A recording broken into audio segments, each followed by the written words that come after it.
I forgot my phone on the table after a family dinner, and that small mistake was the last ordinary thing I did before my life split cleanly in two.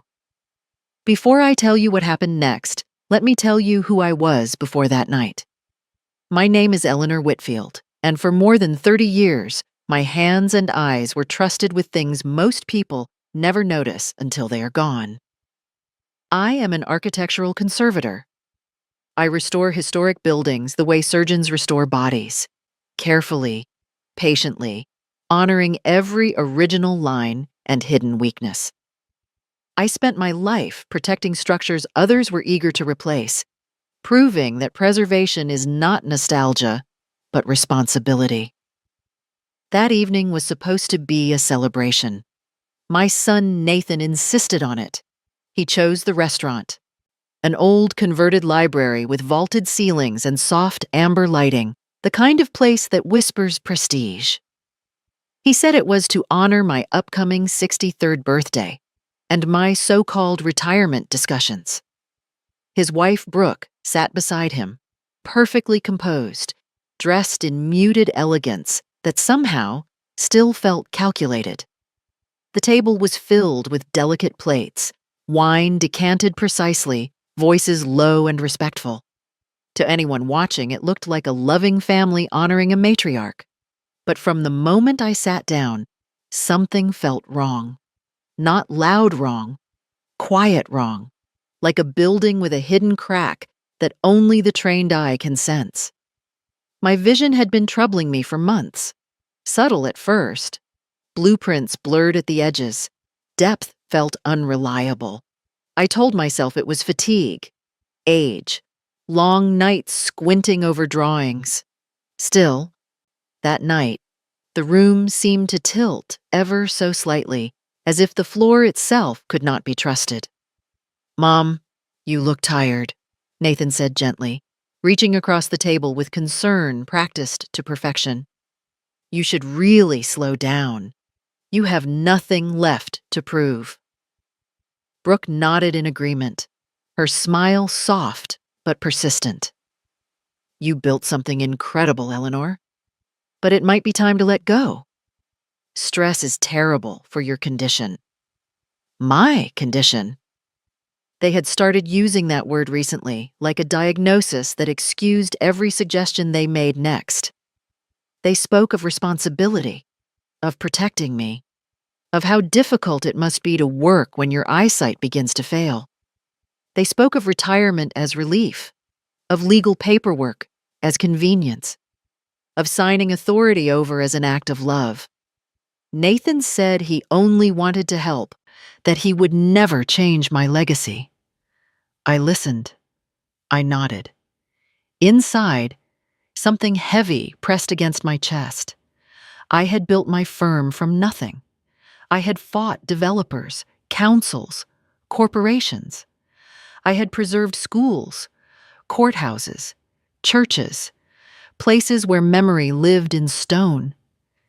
And now, sitting under polite lighting with my own family, I felt reduced to an obstacle that needed to be gently moved aside. Maybe they were right, I thought. Maybe I was becoming a liability. The last restoration proposal I reviewed had taken me longer than usual. I had missed a minor measurement error and corrected it later, but the doubt lingered. Doubt is dangerous. It corrodes faster than rust. I agreed to consider the paperwork. I said we would discuss it soon. The relief on their faces was immediate and unmistakable. It stung more than any argument would have. When dinner ended, I stood carefully, steadying myself against the chair. Nathan offered to walk me out, but I declined. I needed air. I needed distance from the table, from the quiet victory glowing in their eyes. Outside, the night felt hollow. The street smelled like rain on old stone, though I barely registered it. I reached into my bag to call a car. My phone was gone. I sighed, irritated with myself, and turned back toward the entrance. The restaurant was quieter now, chairs stacked, lights dimmed. As I stepped inside, a strange stillness settled over me, thick and expectant. That was when I saw the waitress looking straight at me, her face pale, her eyes wide with urgency.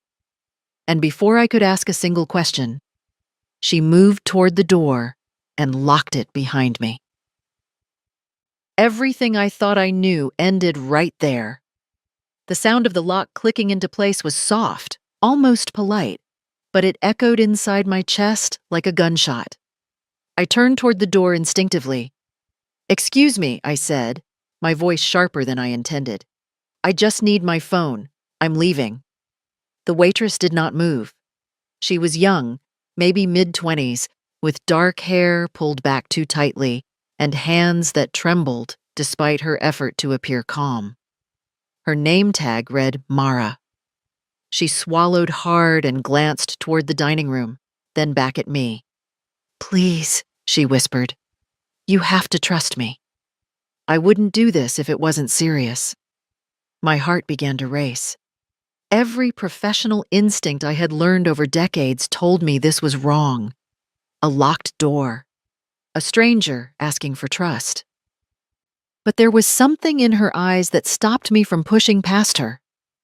Fear, yes, but not for herself. For me. "I don't feel well," I said quietly. "If this is a joke, it's in very poor taste." "It's not a joke," she replied. "I saw something, and once you see it, you can't unsee it. But I need you steady. Promise me you won't faint." The word faint felt like an insult. Still, the room swayed slightly, as if to mock my pride. I nodded once. Mara led me quickly through a narrow corridor behind the bar, past shelves of glassware and linen carts, into a small staff room that smelled faintly of detergent and burnt coffee. Against one wall stood a desk with a security monitor glowing dimly. She closed the door behind us and lowered her voice even further. "This camera covers your table, the one above." I wasn't supposed to look, but I did. Because something felt wrong. She tapped the keyboard. The screen flickered, then settled into grainy black and white footage. I recognized the angle instantly. It was us. My table. My dinner. The timestamp read 23 minutes earlier. I watched myself stand up from the chair, adjust my jacket, and walk out of frame toward the restroom. My posture looked older than I felt, slightly unsteady, vulnerable. My throat tightened. Then the moment I had left the frame, everything changed. Nathan leaned back in his chair. The warmth drained from his face like water down a sink. He scanned the room quickly, not with concern, but calculation. Brooke shifted closer to him, angling her body to block the table from view. My son reached into the inside pocket of his jacket. I leaned forward without realizing it. He pulled out a small vial, clear, slim, not something you'd mistake for medication. He twisted the cap with practiced ease and tilted it over my wine glass. "Just a few drops. Efficient. Careful." Brooke laughed, not loudly, just enough to show pleasure. My breath caught. My fingers dug into the edge of the desk to keep myself upright. On the screen, Nathan slid the vial back into his pocket and lifted my glass slightly, swirling it, as if admiring the color. He said something. Mara reached forward and turned on the audio. "She thinks it's age," Nathan's voice said, casual and amused. "The doctors say stress. Perfect cover." Brooke snorted softly. "How long until she can't see straight at all?" "Couple more weeks if she keeps drinking it," he replied. "Then she'll sign anything." I felt the room fold inward. My ears rang. My knees buckled, and I sank down onto the cold linoleum floor, my back against the cabinet, my breath coming in short, broken gasps. My son. My child. The boy whose homework I checked by lamplight, whose hands I held crossing busy streets. On the screen, Nathan mimicked a tremor, exaggerating it, mocking my unsteady hands. Brooke wiped tears of laughter from her eyes. They were not worried about me. They were enjoying my collapse. Mara dropped to her knees beside me, her voice shaking. I'm so sorry. I didn't know who you were at first. But no one deserves this. I couldn't answer. I couldn't scream. I could only stare at the screen as the truth carved itself into me, clean and irreversible. The dinner had never been a celebration. It had been a rehearsal for my erasure. For a long moment, I stayed on the floor, my back pressed against the cold metal cabinet, my breath shallow and uneven. The image on the screen had burned itself into my mind, replaying over and over without mercy. Betrayal has weight. It presses down on your chest until every breath feels borrowed. Mara knelt beside me, unsure whether to touch me or not. Her hands hovered in the air, trembling almost as much as mine had been at the table. I should call someone, she said softly. An ambulance. Or the police. No. The word came out sharper than I expected. I closed my eyes and forced my breathing to slow. Not yet. I needed my mind clear. Panic would only give my son exactly what he wanted. Mara hesitated. I saw conflict flicker across her face, but she nodded.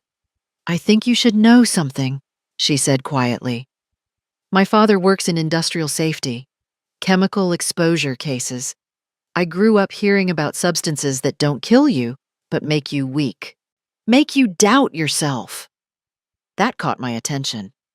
I opened my eyes and looked at her properly for the first time.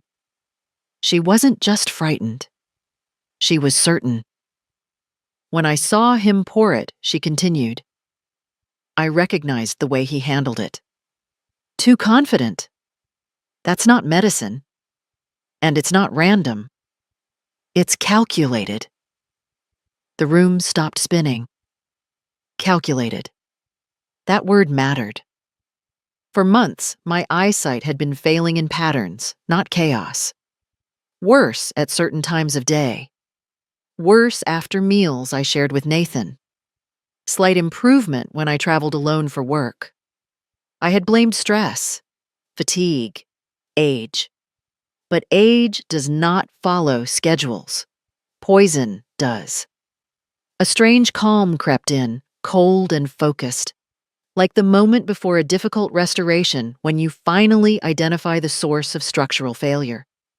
Once you see the crack, the fear changes shape. It becomes solvable. I am not dying, I said aloud, more to myself than to her. Mara looked at me, startled. What, I'm not losing my sight, naturally. This is not decline. This is interference. The word tasted bitter, but it also grounded me. I pushed myself up slowly, testing my balance. The weakness was still there, but now I understood it. Understanding changes everything. Thank you, I said to Mara, meeting her eyes. What you did tonight may have saved my life. Her lips pressed together. I just couldn't let you walk out not knowing. They were laughing. I kept thinking, if that were my mother. I reached into my bag, pulled out my wallet, and handed her several bills. She started to protest, but I shook my head. This is not payment for silence, I said. This is gratitude. But I need one thing from you. Anything. You saw nothing. I forgot my phone. I came back, picked it up, and left. If anyone asks, that is the entire story. Mara nodded without hesitation. I promise. I took my phone from the desk where she had placed it and walked toward the back exit. My legs felt heavy, but my spine was straight. When the cool night air hit my face, it felt different now. Sharper. Real.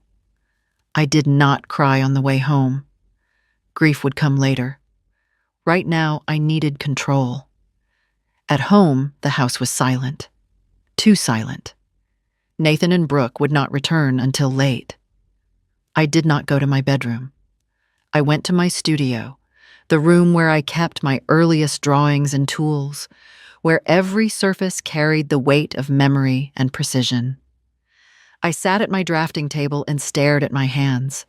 They were steady, not because the poison had left my system, but because fear had. They thought they were dismantling me. In truth, they had done something far more dangerous. They had awakened me. And for the first time since my vision began to blur, I understood with perfect clarity that my greatest threat was no longer time. It was trust. The studio was the only room in the house that never felt unfamiliar, no matter how long I stayed away from it. Even in the dim light of early morning, it welcomed me with a quiet honesty the rest of the world lacked. Drafting tables stood exactly where I had left them. Rolled plans rested in their slots. Shelves of notebooks and glass slides lined the walls, each one labeled in my own careful hand.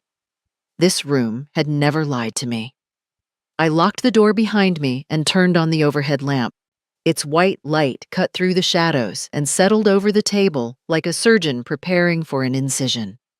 Whatever my son had put into my body, it had come from a place of calculation, which meant it would leave traces. At the bottom of my bag, wrapped in a napkin, was the wine glass coaster I had absent-mindedly taken from the restaurant. A faint red stain marked its edge where the glass had sweated. I placed it gently on the table as if it were evidence in a trial.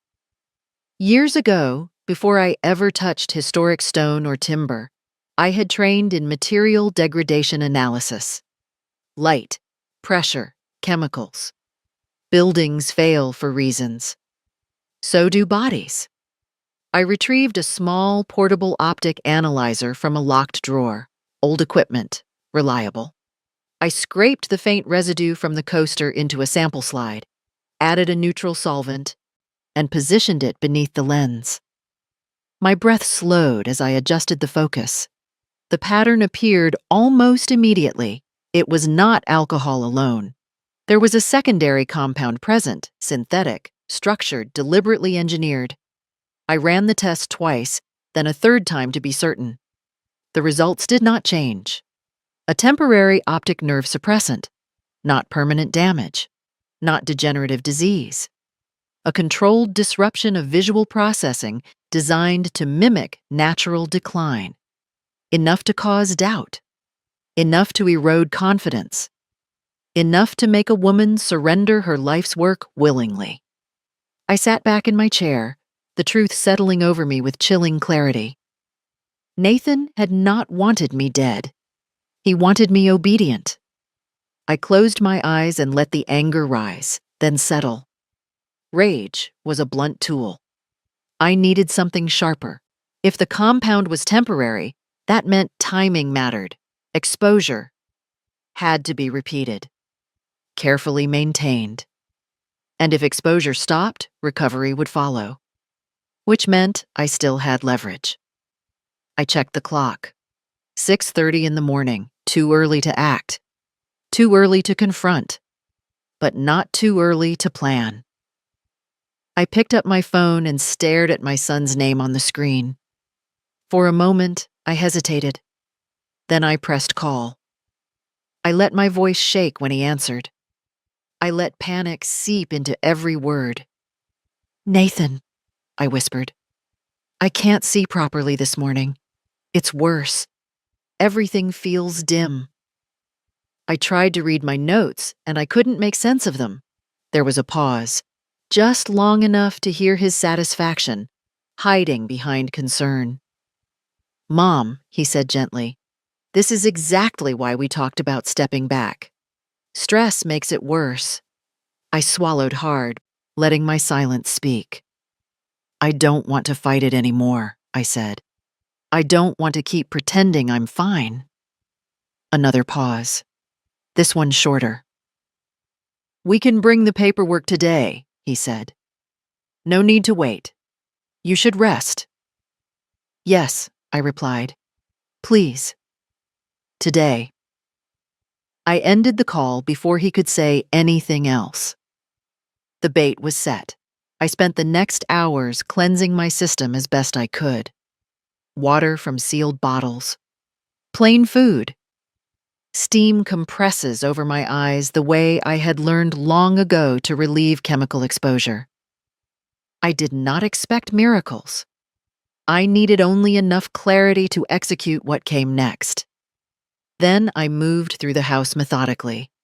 I emptied my kitchen of anything Nathan or Brooke had touched during their visits: teas, supplements, bottles of oil, even the honey jar she liked to stir into my drinks. Everything went into the trash. In the guest room, tucked inside a drawer beneath folded scarves, I found what I had half expected: small vials, clear liquid, identical to the one I had seen on the screen. My hand tightened around the glass until it nearly cracked. This had never been about care. It had been about control. And now that I knew the truth, the studio behind me seemed to hum with quiet approval. The tools were ready. So was I. I stood in the guest room longer than necessary, the small glass vial heavy in my palm. It was warm from my skin, deceptively harmless in appearance. If I had not seen the footage, if I had not trusted the instincts that years of careful work had sharpened, I might have mistaken it for medication or dismissed it entirely. That was the point. I placed the vial on the desk and began to search the room properly. No longer as a homeowner tidying after visitors, but as an investigator cataloging a crime scene. I moved slowly, deliberately. Every drawer, every cabinet, every space where familiarity could hide intent. The second discovery came from my bathroom cabinet. Nathan had brought me a box of eye supplements weeks earlier, smiling the way sons do when they believe they are being dutiful. "For your vision, Mom," doctor recommended. I remembered feeling oddly grateful at the time. Now, I turned the bottle in my hands and frowned. The label sat imperfectly. One corner lifted under my fingernail far too easily. I peeled it back. Beneath the cheerful branding was another mark, printed directly onto the original container: minimalist. Stark. A symbol I recognized immediately. It belonged to Meridian Developments. My stomach dropped. Meridian was not a pharmaceutical company.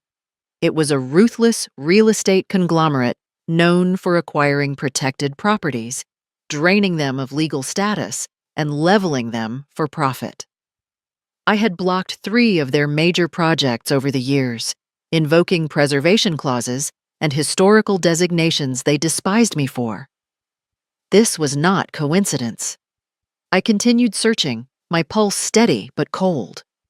In a storage drawer behind spare linens, I found a small cardboard box. Inside were more vials, identical in size and shape, each one marked with tiny etched codes. This was not opportunistic poisoning. It was supply. It was planning. I sat down on the edge of the bed, the weight of realization pressing into my spine. Nathan had not acted alone. He had been enabled, supported, equipped. Meridian did not just want my company. They wanted me gone. My firm had been the last barrier between them and a string of historically protected sites: churches, schools, civic halls, buildings that could not be demolished as long as I held authority. If I stepped aside, those protections would crumble within weeks. They were using my son as leverage, or worse. I returned to the studio and laid everything out neatly on the table: the vial, the altered supplement bottle, photographs taken with my phone. Evidence demanded order. My mind replayed the dinner. Nathan's impatience. Brooke's smiles. Their eagerness to accelerate the signing. It all aligned now. They weren't waiting for my decline. They were engineering it. The phone on the counter buzzed. Nathan's name flashed on the screen. I let it ring once, twice, then answered. "Mom," he said, his voice lighter than it should have been. "Brooke and I will be there around 2. Is that okay?" Of course, I replied, allowing my voice to soften. I'll be here. I'm not going anywhere. When the call ended, I allowed myself one long breath. The betrayal was no longer personal alone. It was ideological, ethical. They were not just dismantling me. They were erasing decades of protection, of memory, of care, and they believed I was too weak to stop them. I began preparing the house for their arrival, not as a place of surrender, but as a stage. I practiced the tremor in my hands until it looked convincing. I let my shoulders slump. I placed papers in disarray where they would expect confusion. Every movement was deliberate. They wanted a frail woman. I would give them one.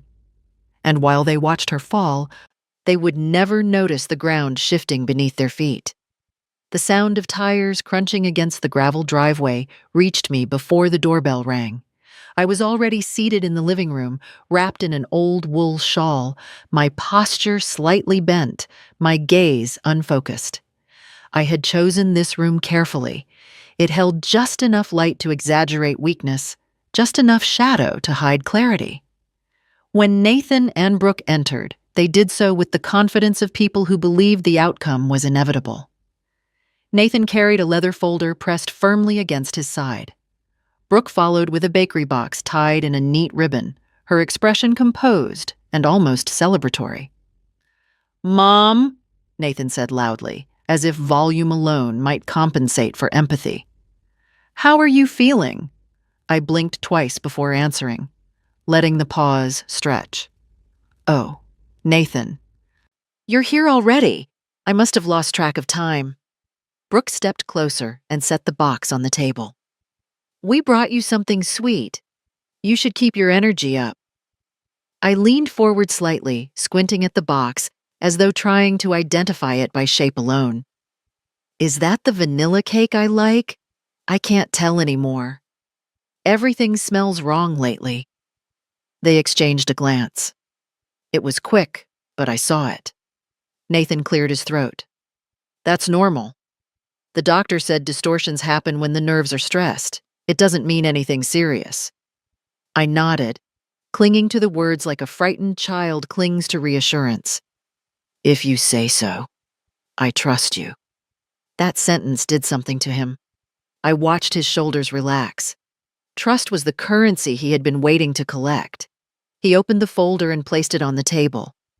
"We just want to get this over with so you can rest. You don't need to read everything again. It's all exactly what we discussed." My hand trembled as I reached for the pen. I let it wobble dramatically between my fingers. "Oh dear, I'm so clumsy today." Brooke leaned in, her voice soft and syrupy. "It's okay. Just take your time." I lowered the pen toward the page, then gasped softly as if startled by my own movement. My elbow struck the glass water pitcher sitting beside the papers. It tipped. Water spilled across the documents in a sudden clear flood. Ink bled instantly.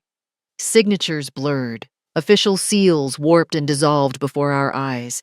"Oh no!" I cried, standing abruptly and knocking my chair back. "I ruined it. I ruin everything these days." Nathan's face flushed red before he caught himself. For a brief second, anger flared too bright to hide. Then it vanished. "It's fine," he said tightly. "We can print another copy." I shook my head, wringing my hands. "The notary is probably closed now. I'm so sorry. I wanted to do this right." Brooke inhaled sharply, then smiled. "Maybe it's for the best. You shouldn't be rushed." I looked up at them, eyes watery and earnest. "The Preservation Council meets in 2 days, doesn't it? That big session you mentioned, where everyone will be there?" Nathan hesitated. "I could sign it there," I continued. "In front of everyone. That way, no one can say you pressured me. Everyone will see I gave you everything willingly." Silence settled between us. Then Nathan nodded slowly. "Yes, that makes sense. Public is safer." Relief flickered across Brooke's face. They believed the delay worked in their favor. Nathan stepped outside to take a call, saying he needed air. Brooke sat scrolling on her phone, her attention drifting as soon as I looked away. I rose slowly and shuffled toward the hallway, pretending to head upstairs. Instead, I stopped just short of the landing and turned quietly toward the window overlooking the garden. Nathan's voice carried clearly from the patio.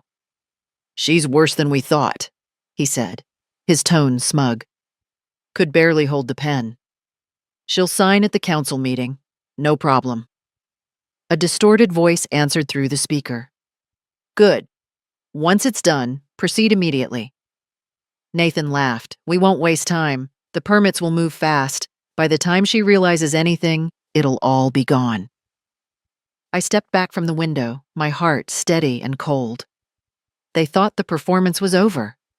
They had no idea it was just beginning. I did not sleep that night.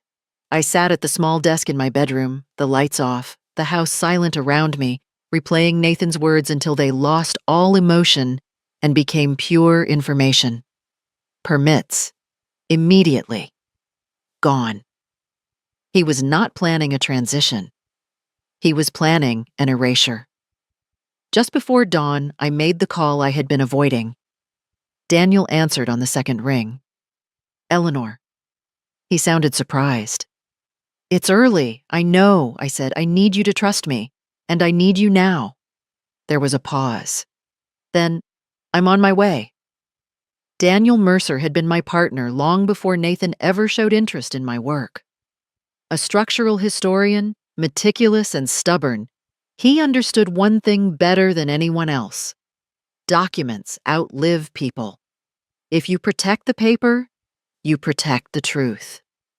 An hour later, we were driving north, away from the city, toward a stretch of land most maps no longer bothered to label. The fog was thick, wrapping the road in quiet anonymity. I didn't explain much, only that my son had betrayed me and that my life's work was at risk. Daniel didn't ask questions. He never did when something mattered this much. We stopped in front of a neglected municipal archive building slated for closure years ago. The sign was faded, the parking lot empty. To anyone else, it looked abandoned. I unlocked the side door with a key I had carried on my ring for 20 years. Inside, the air smelled of dust and aging paper. We descended 2 levels underground, past rows of inactive shelves and sealed cabinets. At the very back, behind a false wall, I entered a code and pressed my palm against a cold metal plate. The wall slid open. Daniel exhaled slowly. "Eleanor, what is this?"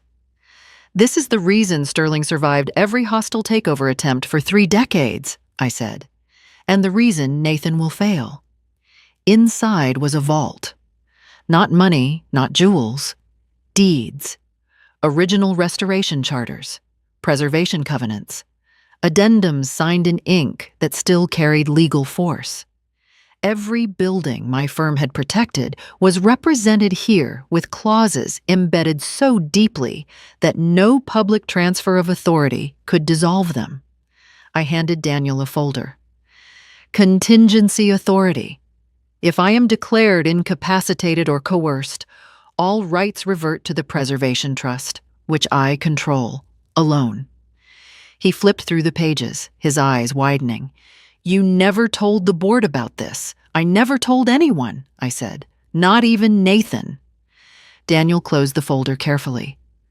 "They can't touch the sites, no.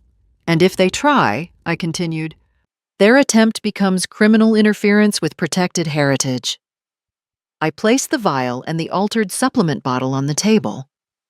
"This makes it conspiracy." Daniel looked up at me, something like pride in his eyes.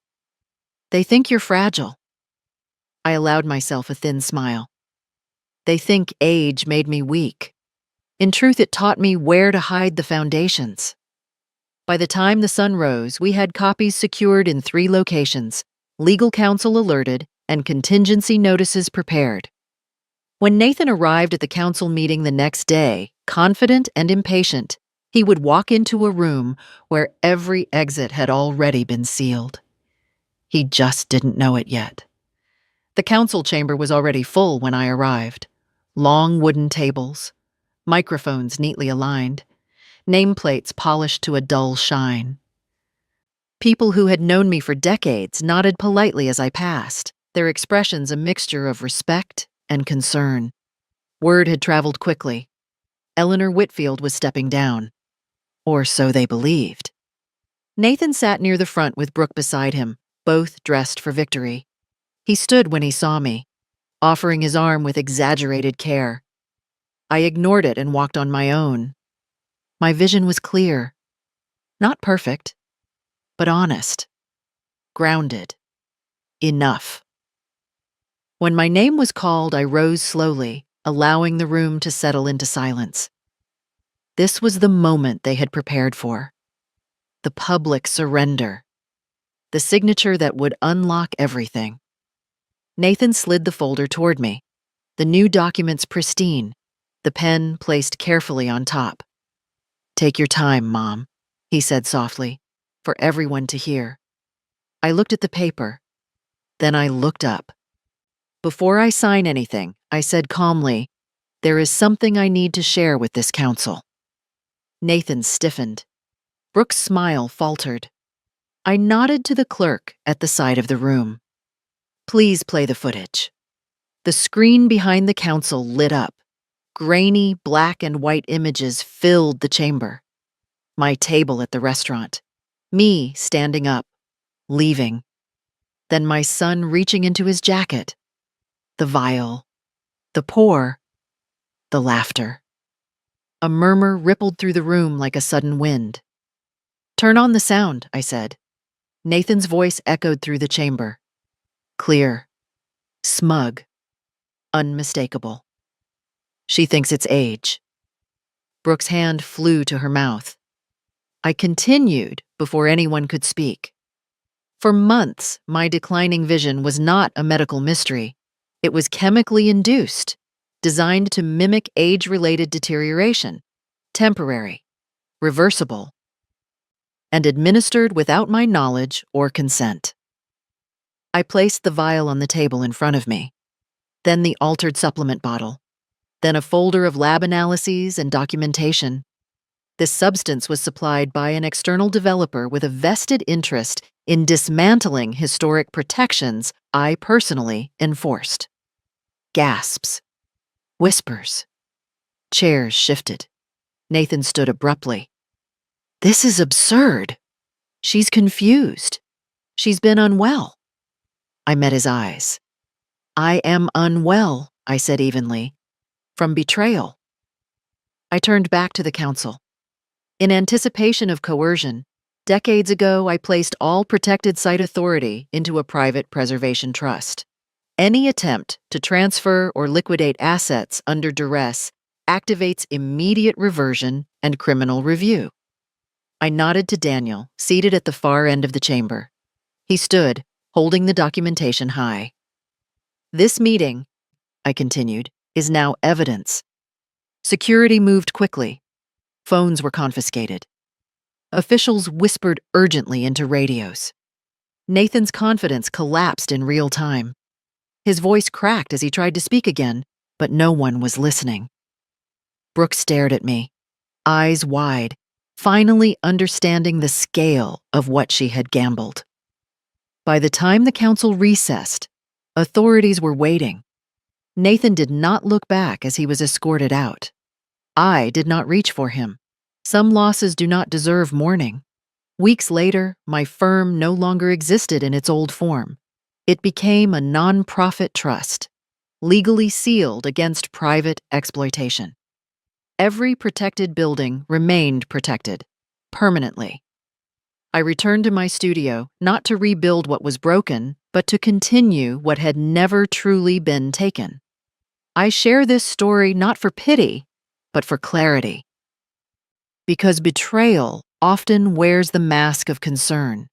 Because age is too often mistaken for weakness. And because the most dangerous lie we are taught is that our time is over, simply because others are eager to replace us. I did not survive by becoming harder. I survived by remembering who I was before anyone tried to erase me.